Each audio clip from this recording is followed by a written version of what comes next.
Yawm al-Qiyamah, standing.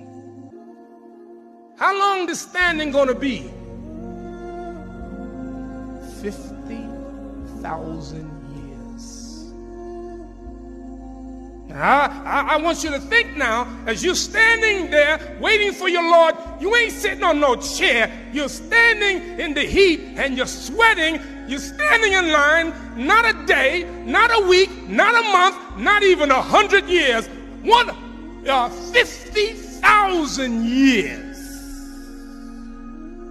Waiting to be judged. And some people standing there waiting to be judged, they know the end. Let it happen, they say. Let it happen now. It's real. Allah is real. The hellfire is real. Jannah is real. Punishment in the grave is real. It's no joke. We ain't playing. This is real. But we too busy. Why did you make prayer? I'm too busy. What you busy doing? I'm watching TV. I'm too tired to pray now. What are you doing? I'm on my internet. I'm on my smartphone. I'm on all of this. I can't pray now. What